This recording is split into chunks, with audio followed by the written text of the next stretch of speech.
Good morning प्यारे बच्चों, कैसे हैं आप सब। आई होप आप सब ठीक होंगे। तो चलिए आज की वर्कशीट देख लेते हैं। आज की हमारी हिंदी की वर्कशीट है, तो इसको लिख लेंगे। उसके बाद आज की डेट 2/11/2020।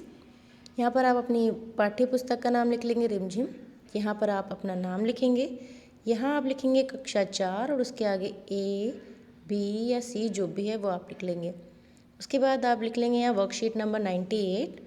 आज का पाठ मन के भोले भाले बादल, जो आपका काफ़ी टाइम से चल रहा है।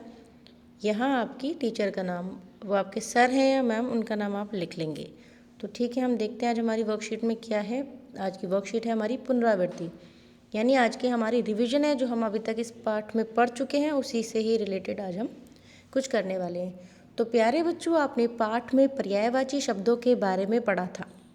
आज हम इन शब्दों का कुछ और अभ्यास करेंगे। पर्यायवाची मतलब एक ही शब्द के अलग अलग नाम, जिनका मीनिंग सेम होता है लेकिन अलग अलग नाम। तो उन शब्दों को जिनका सेम समान अर्थ होते हैं, समान उनका मतलब होता है, वो शब्द पर्यायवाची होते हैं। तो पहले देखते हैं क्वेश्चन नंबर 1 में क्या है। मन के भोले भाले बादल, कविता में बादल के आकार को किस किस के समान बताया गया है।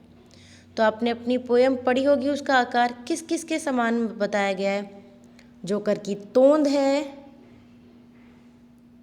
ना, जोकर की तोंद के बराबर है। गुब्बारों जैसे उसके गाल हैं, या फिर और उसका आकार किस किस के जैसा है। आपने पढ़ा होगा तो आपको पता होगा कि उसका आकार कैसा है। कुछ ऊँटों की पीठ जैसा है, कुछ गुब्बारों जैसे फूला हुआ है, कुछ जोकर की तोंद जैसा है। अब आप देखेंगे अपनी पोयम में, अपनी कविता में कि किस किस, वो आपको 4 चीज़ें, मैंने कुछ के आपको एग्जाम्पल बोल के बता दिए हैं। आप अपनी पोयम से देखकर यहाँ लिख लेंगे वो चारों चीज़। ठीक है। क्वेश्चन नंबर 2 है, बादलों को तूफानी क्यों कहा गया है। तो क्यों कहा गया है तूफान। जैसे तूफान आता है वो किसी की नहीं सुनता है। जब तूफान आता है तो वो किसी चीज़ की परवाह नहीं करता। इसी तरह बादल भी जब गरजते हैं बादल, तो वो अपनी मस्ती में ही खूब शोर शराबा, तूफान आता है तो एक शोर होता है ना। तो इसी तरह बादल भी शोर मचाकर आ रहे हैं, इसलिए उनको तूफानी कहा गया है, तूफान से रिलेट किया गया है। ठीक है, तो आप यहाँ लिख लेंगे कि वो तूफानी इसलिए कहा गया है उनको क्योंकि वो बड़ी आवाज़ करके आते हैं और जब आते हैं तो फिर किसी की नहीं सुनते। ठीक है, तो आप लिख लेंगे यहाँ पर। उसके बाद क्वेश्चन नंबर 3, बादलों से ढोलक बजने की आवाज़ कैसे आती होगी। अब बादल हैं, अलग अलग तरह की आवाज़ आती है। तो ढोलक की आवाज़ होती है डप डप, डबली की तरह डब डब डब हम बजाते हैं, इस तरह आती है। तो बादल जब आती है तो वो भी डब डब डब डब की आवाज़ आती होगी। तो आप यहाँ लिख लेंगे बादलों से ढोलक बजने की आवाज़ कैसी आती होगी, तो वो आवाज़ आप लिख लेंगे। ठीक है, कोई प्रॉब्लम हो तो आप पूछ लीजिएगा मुझसे कमेंट करके। अपने टीचर से और पेरेंट्स की हेल्प लेके भी आप इसको कर सकते हैं। प्रश्न नंबर 4, नीचे दिए गए शब्द समूह में उस शब्द पर गोला बनाइए जो सामने वाले शब्द का पर्यायवाची हो। अब जैसे ये हमें 4 शब्द दिए हुए हैं, हवा, संसार, शेर और औरत, और इनके सामने हमें कुछ ऑप्शंस दिए हैं। तो देखना इनमें से कौन सा जो है उसका पर्यायवाची है। यानी अब हवा का दूसरा मतलब क्या है, जल नहीं, जल का मतलब तो पानी होता है, पानी का मतलब भी पानी होता है, तो ये नहीं होगा। तो हवा का मतलब होता है पवन, तो उस पर सर्कल लगाएंगे हम, तो ये होता है हवा का पर्यायवाची। उसके बाद संसार अगर देखें, जग होता है संसार, ये इसका पर्यायवाची। वृक्ष होता है पेड़, गगन होता है आसमान, ये भी नहीं होगा। उसके बाद है शेर, वानर कहते हैं बंदर को, मृग कहते हैं हिरन को, और वनराज यानी जंगल का राजा कहते हैं शेर को, तो इस पे लगा लेंगे। औरत यानी महिला, तो यहाँ महिला पे लगा लेंगे, और ये पत्नी और माता ये नहीं होंगे। ठीक है, तो किस किस का है एक बार रिवाइज कर लेते हैं। हवा का है पवन, संसार का है जग, शेर का है वनराज, और औरत का महिला। ठीक है, ये कर लेंगे। उसके बाद क्वेश्चन नंबर 5 देखेंगे। बच्चों, पिछली कार्यपत्रिका में आपने यह भी जाना कि किसी व्यक्ति, जीव, वस्तु, स्थान या भाव के नाम को संज्ञा कहते हैं।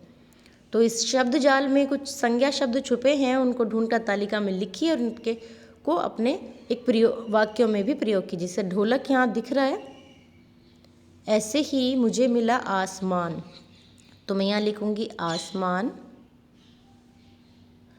वाक्य आपको अपनी मर्ज़ी से बनाने, जैसे आसमान में बादल छाए हुए हैं, ढोलक का बनाया, मुझे ढोलक बजाना अच्छा लगता है।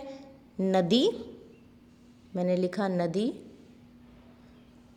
नदी का पानी बहुत साफ है, कुछ भी लिख सकते हैं, मैंने आपको बता दिया। आप कुछ और भी लिख सकते हैं। बादल, बादल है ना, बादल का भी कोई आप सेंटेंस बना लेंगे। उसके बाद और देखें, और क्या देखिए, हंसी, ये भी एक संज्ञा है, हंसी। तो हंसी से रिलेटेड आप एक और वाक्य बना लेंगे। और आपको अगर कुछ दिख रहा है जैसे है फल, तो हम एक लिख लेंगे, एक है फल। ठीक है, यहाँ इस तरह आप लिख लेंगे और इनके वाक्य आप बना सकते हैं। आप 4th क्लास में हैं तो आप आई थिंक आप अच्छे से इसका एक सेंटेंस बना लेंगे।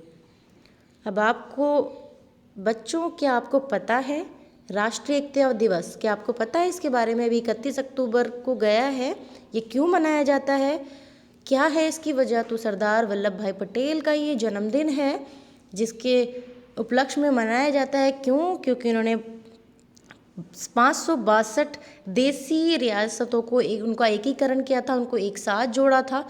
तो जो विभिन्न विभिन्न तरह की उनकी वेशभूषा थी, उनका खान पान था, उन सबके अलग थे, लेकिन उनको एकजुट कराया है। इसी तरह आज हमारा भारत भी इसी तरह से विविधता वाला देश है ना।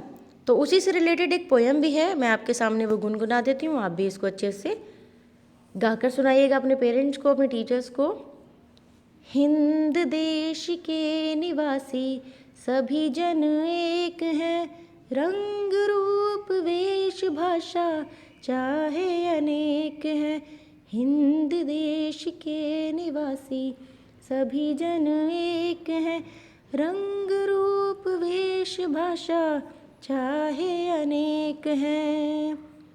बेला गुलाब जूही चंपा चमेली, बेला गुलाब जूही चंपा चमेली, प्यारे प्यारे फूल गूंथे माला में एक है, प्यारे प्यारे फूल गूंथे माला में एक है। हिंद देश के निवासी सभी जन एक हैं, रंग रूप वेश भाषा चाहे अनेक हैं। तो इस तरह आप इसको गुनगुनाएंगे, अपनी टीचर्स को भी सेंड करेंगे। उसके बाद अभिभावकों के लिए क्या है, बच्चों को बताएं कि राष्ट्रीय एकता दिवस सरदार वल्लभ भाई पटेल की जयंती पर मनाया जाता है। वे भारत के प्रथम उप प्रधानमंत्री थे, उन्हें लौह पुरुष के नाम से भी जाना जाता है। स्वतंत्रता के पश्चात 562 देसी रियासतों के एकीकरण का श्रेय उनको जाता है। तो ये पेरेंट्स जो हैं बच्चों से इस तरह की बात कर सकते हैं। लास्ट है हमारा कैब मैसेज कोविड का, अपने हाथों को साबुन और पानी से नियमित रूप से धोएं। तो ये थी आपकी वर्कशीट। ध्यान रखिए अपना, खुश रहिए, हेल्दी रहिए, घर पे रहिए। तब मिलते हैं आपसे नेक्स्ट वीडियो में, तब तक के लिए बाय बाय, टेक केयर।